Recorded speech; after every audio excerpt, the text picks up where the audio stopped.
Assalamualaikum warahmatullahi wabarakatuh dan selamat pagi. Perkenalkan, saya Wafik Aziza. Saya perwakilan dari kelompok 4 ingin mempresentasikan tentang rekayasa genetik. Sebelum saya mempresentasikan materi kami di sini, saya akan memperkenalkan nama kelompok saya. Yang pertama ada Adelia Ashabina Asmara. Yang kedua Isra Wanasita. Yang ketiga Asrifa. Yang keempat Roslina. Yang kelima Clara Mistika Yunus. Yang keenam Angel Militia Kristi Pasumbung. Yang ketujuh Nurfadila. Yang kedelapan Utari Silvana Dewi. Yang kesembilan Joyce Gita Pasande. Yang kesepuluh ada Kak William Johannes Dian Patabang. Yang ke-11 Kak Anggun Nurjana. Yang ke-12 Kak Putri Rizky Anastasia Rumpa.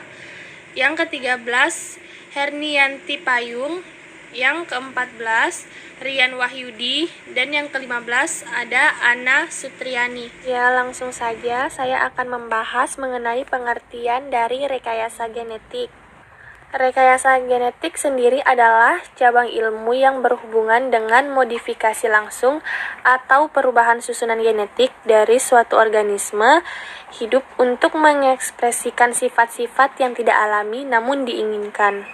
Adapun juga pengertian rekayasa genetik adalah proses menyisipkan DNA baru secara manual kepada suatu organisme. Sering dikatakan juga, modifikasi genetika adalah manipulasi secara langsung dari gen organisme menggunakan bioteknologi.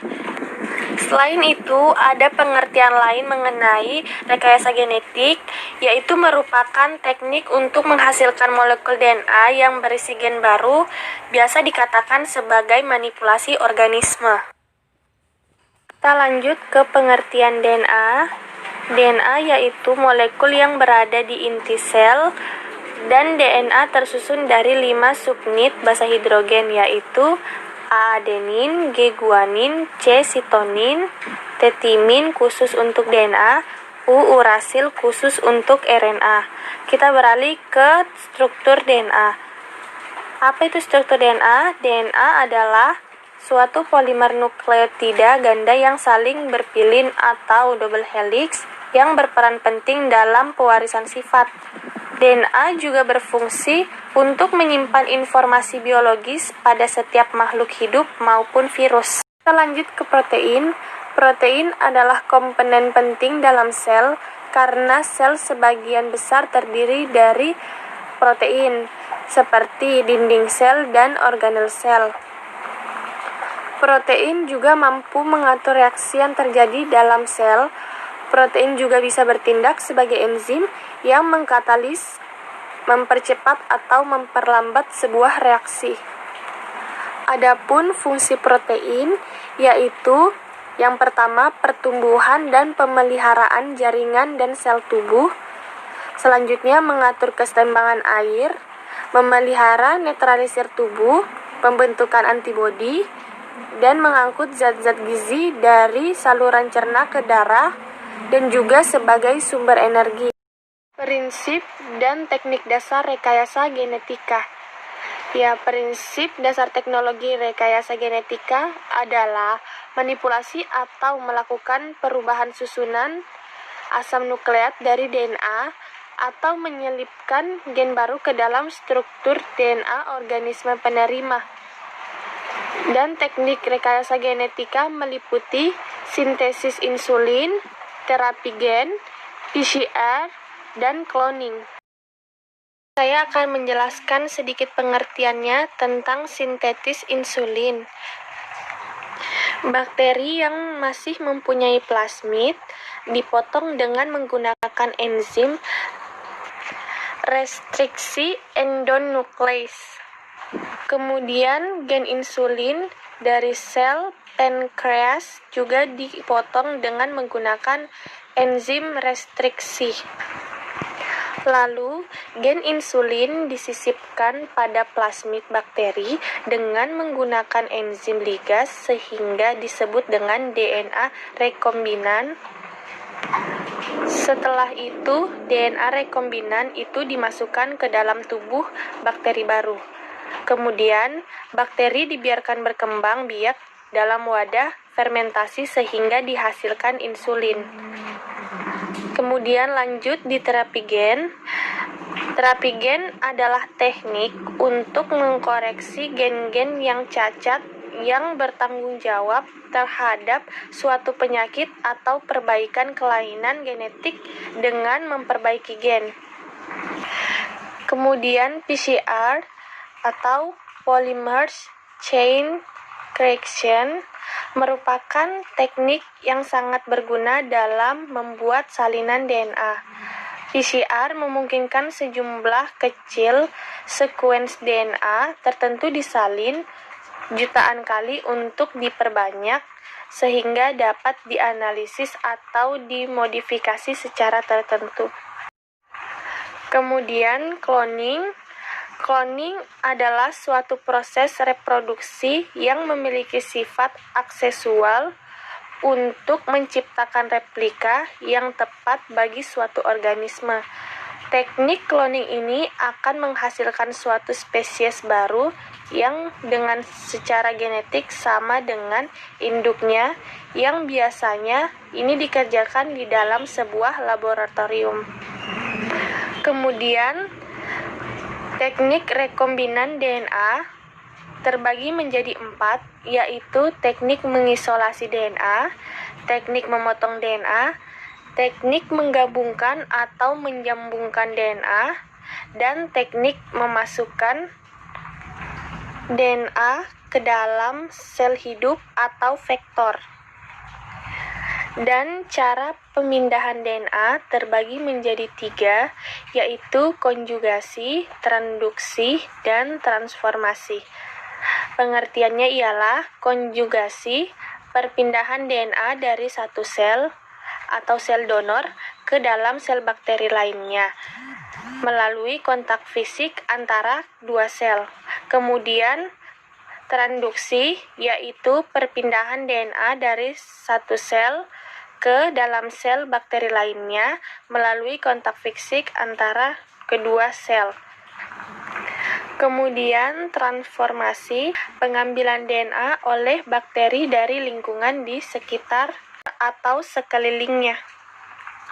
Kemudian ke tahap selanjutnya, perangkat bakteri ialah enzim restriksi untuk memotong DNA, enzim DNA ligase untuk menyambung DNA, plasmid atau vektor untuk mengklon gen atau fragmen atau mengubah sifat bakteri, kemudian transposom untuk mutagenesis dan menyisipkan penanda, kemudian pustaka genom, menyimpan gen atau fragmen DNA yang telah diklon, kemudian enzim transkripsi balik membuat DNA berdasarkan RNA, kemudian pelacak DNA atau RNA untuk mendeteksi gen atau fragmen DNA yang diinginkan atau mendeteksi klon yang benar.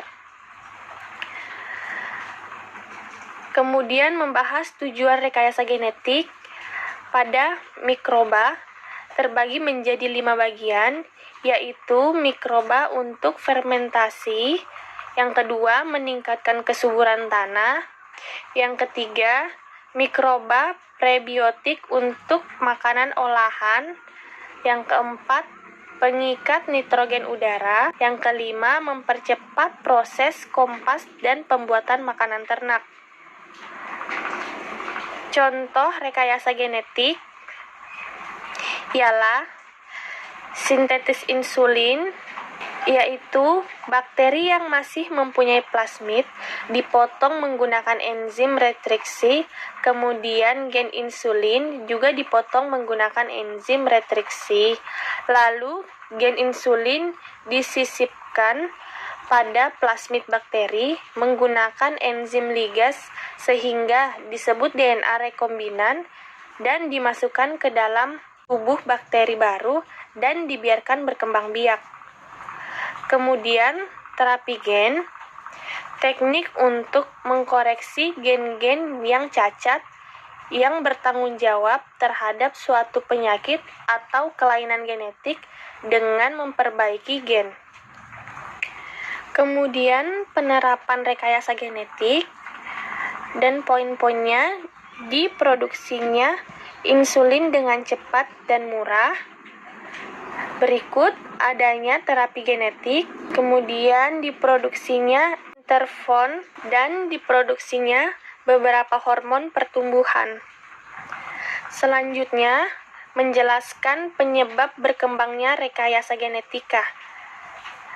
Yang pertama, ditemukannya enzim pemotong DNA, yaitu enzim restriksi endonuklease. Kemudian, ditemukannya pengatur ekspresi DNA yang diawali dengan penemuan operon, laktosa, dan prokariota. Selanjutnya ditemukannya perekat biologi yaitu enzim ligase. Dan ditemukannya medium untuk memindahkan gen ke dalam sel mikroorganisme. Selanjutnya, dampak positif rekayasa genetika.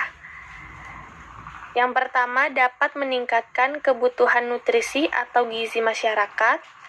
Kedua, program bayi tabung dapat membantu pasangan suami istri yang kesulitan mendapatkan anak. Ketiga, dapat meningkatkan kualitas dan kuantitas suatu produk yang ingin dibuat sesuai dengan kebutuhan manusia. Dampak negatif bagi rekayasa genetik ialah: yang pertama, dapat merugikan peternak dan petani yang masih menggunakan cara produksi secara alami atau tradisional. Yang kedua, dapat disalahgunakan untuk kepentingan pribadi yang dapat merugikan masyarakat. Dan itulah materi pembahasan rekayasa genetik. Sekian dari presentasi kami. Mohon maaf apabila ada salah kata. Assalamualaikum warahmatullahi wabarakatuh.